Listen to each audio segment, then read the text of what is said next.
Okay, magsugod na kita sa tuang pagtulunan karong gabi una.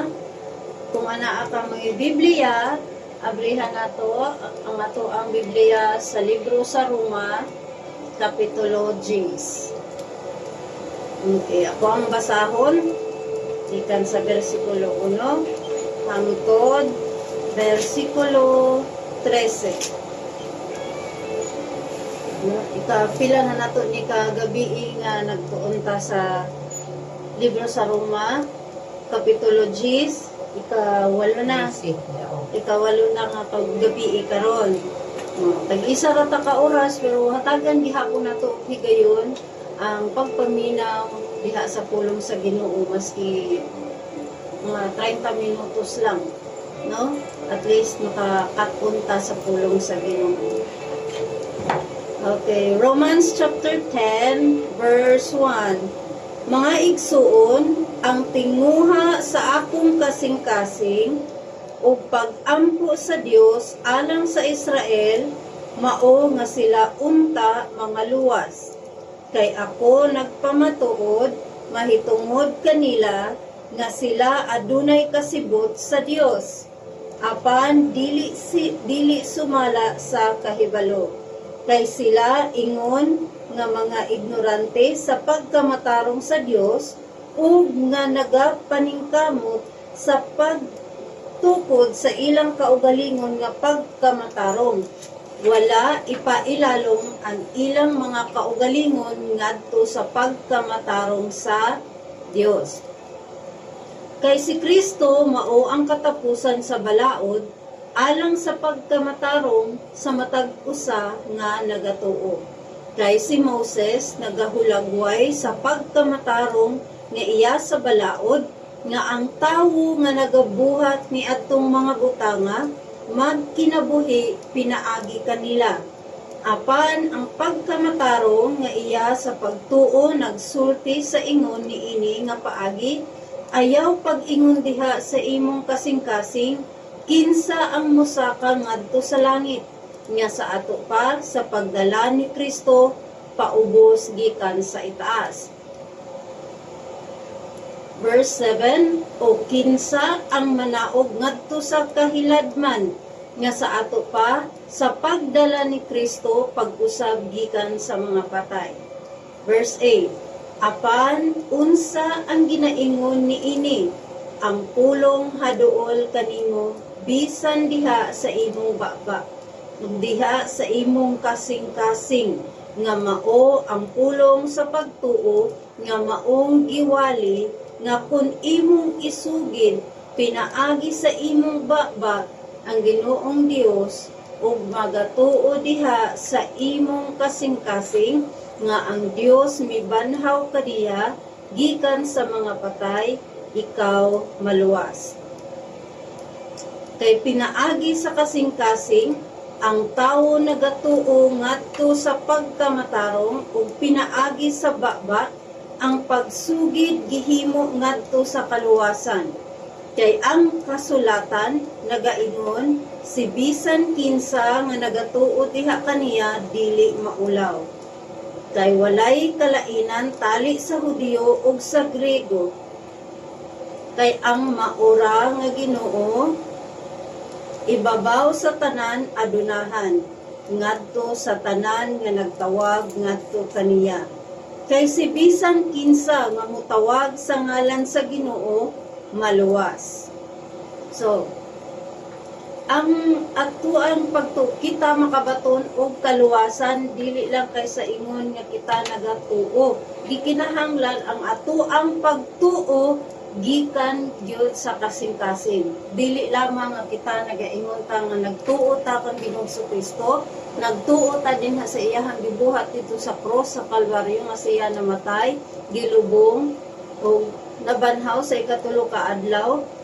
Diha ra kutob sa ato ang baba. Ang giingon diri kung magatuo diha sa imong kasing-kasing nga ang Dios mibanhaw kaniya gikan sa mga patay, ikaw maluwas. Kita makabaton og kaluwasan o makabaton kita sa kinabuhing walay katapusan diha kang Kristo.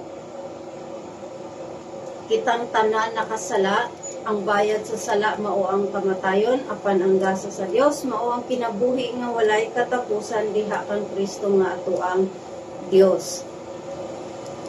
Dirita sa verse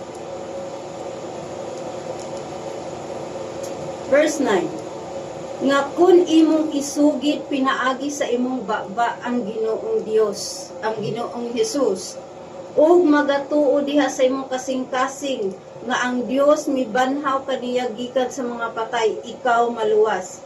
Kay pinaagi sa kasing-kasing ang tawo nagatuo ngadto sa pagkamatarong, ug pinaagi sa baba ang pagsugid gihimo ngadto sa kaluwasan.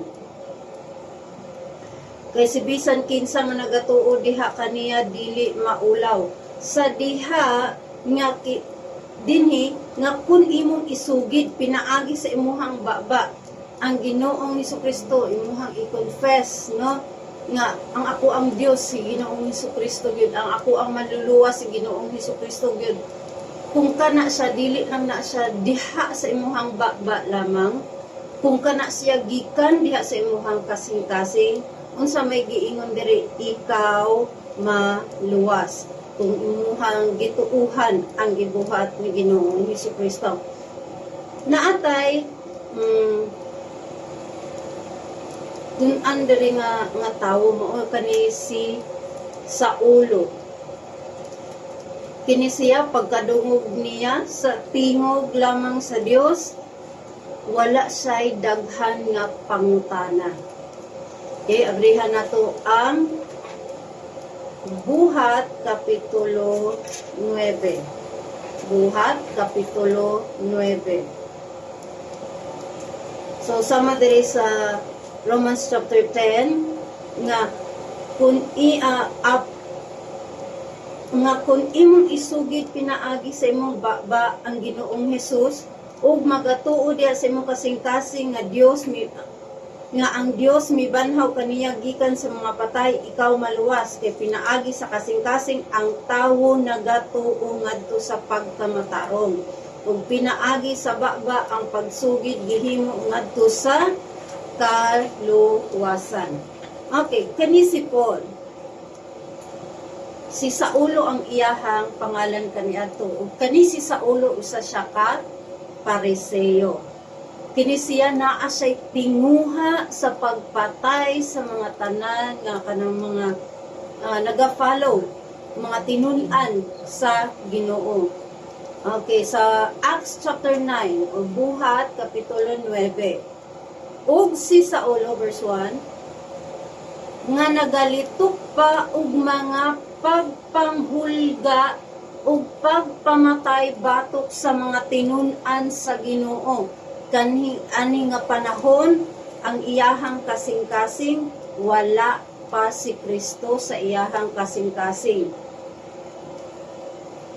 Isa miadto ni si Saulo sa labaw nga pari. Miadto ngadto sa labaw nga pari ug mihangyo ug mga sulat gikan kaniya alang sa Damasco ngadto sa mga sinagoga. Nga kung siya makakaplag ni bisan kinsa ni ini nga dalan, mga lalaki man sila o mga babayi, siya unta makadala kanila nga ginapos ngadto sa Jerusalem. O siya unta, grabe yun ang iyahang panghinaot. No, nga naag yun siya'y mamahimong ginapos, nga naag yun siya'y makaplagan, maski diha sa dalan, bisan kinsa ni ini nga dalan sa iyahang pagpadulong dito sa Damasco. Naa siya'y makaplagan nga tinun-an diha sa Ginoo, ang Ginoong Hesukristo, iyaha kanang gapuson o dalon dito sa Jerusalem. Sa verse 1, ug si Saulo nga nagalitok pa og mga pagpanghulga o pagpamatay batok sa mga tinun-an sa Ginoo, miadto ngadto sa labaw nga pari ug mihangyo. Grabe gid ang kuan niya, no? Mihangyo, iyaha ang iyahang kuan dinhi, grabe gid ang iyahang desire, ang iyahang tinguha nga mangayo gid siya og sulat, mihangyo gid siya og sulat gikan kaniya alang sa Damasco ngadto sa mga sinagoga nga kun siya makakaplag ni bisan kinsa niini nga dalan, mga lalaki man o mga babaye, siya unta makadala kanila og ginapos ngadto sa Jerusalem. Si Saulo, ang tinguha sa iyahang kasing-kasing kaniadto batok sa mga tinun-an, gusto niya silang pagyon. Si Saulo kaniadto wala pa si Hesukristo sa iyahang kinabuhi, apan kani si Saulo nasayod na sila nga si Hesukristo iya diha sa Dios, inubanan diha sa Dios. Apan kani sila wala sila midawat kang Ginoong Hesukristo tungod kay basin mawad-an sila og posisyon diha sa sinagoga. Mga abrihan na to ang libro sa Juan, John chapter 3. So, John chapter 3 verse 1. Kay kani si Saulo usama ni siya ka Pariseo. So sa John chapter 3 verse 1, dihay usa ka tawo sa mga Pariseo nga ginganlan og Nicodemo. Ug kini si Nicodemo usa ka punuan sa mga Hudyo. Leader siya sa mga Hudyo. Kini siya miadto ni Jesus sa kagabhion, gituyo niya ni nga sa kagabhion siya nakikita kang Jesus, miadto kang Jesus aron dili siya makit-an sa uban kong mga Pariseo, uban pod nga mga Hudyo nga siya nakikita dito kang Kristo, nga nakikita kang Jesus, tungod kay isalikway si maski kinsa man kanila nga makita nga makikistorya or musunod diha kang Hesus Kristo. So sa Nicodemo usa ka pinuno sa mga Hudyo, apan naa siya kahadlok sa iyahang kaugalingon nga matanggal siya sa iyahang pagkapunuan sa mga Hudyo. Mao nga siya niadto ni Jesus sa kagabhion aron siguro nga way makakita kaniya nga nakikita siya kang Jesus, ug miingon ngadto kaniya Rabay. Nganong gitawag man niya nga Rabay si Jesus kung sila mismo nga mga Pariseo nagatinguha nga kanang ilaglag si Hesukristo, wala nila giila si Hesukristo. Apan kani si Nicodemo iyahang gitawag nga Rabay o magtutudlo kini si Jesus, Rabay. Si Nicodemo gitawag niya si Jesus nga Rabay. Kami nahibalo nga ikaw usa ka magtutudlo nga gikan sa Dios. Niingon sa diri kami, isa na diha si Saulo. Ang tanan nga mga Pariseo nasayod sila nga si Hesukristo gikan sa Dios. Yun siya o kami nahibalo nga ikaw usa ka magtutudlo nga gikan sa Dios. Ngano man nga nasayran nila nga si Jesus gikan isa ka magtutudlo nga gikan sa Dios.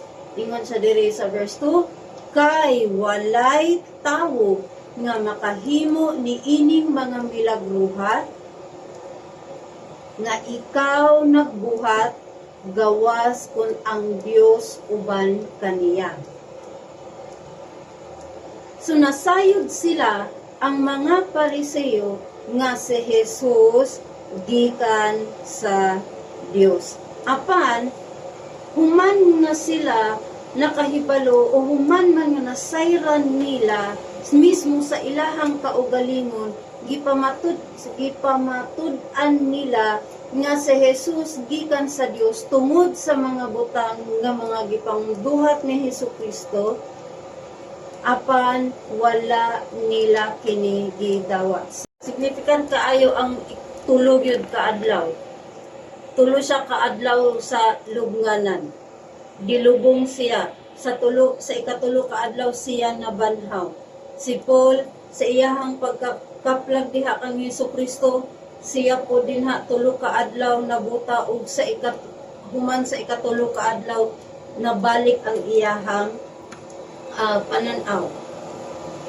Si Jonah tulupod kaadlaw dito sa ilalom sa tiyan sa dakong isda.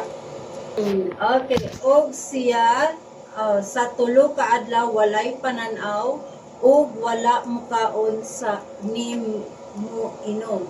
Kita sa diha nga nakakaplag kita kang Ginoong Hesukristo, ang daan nga kita patay na.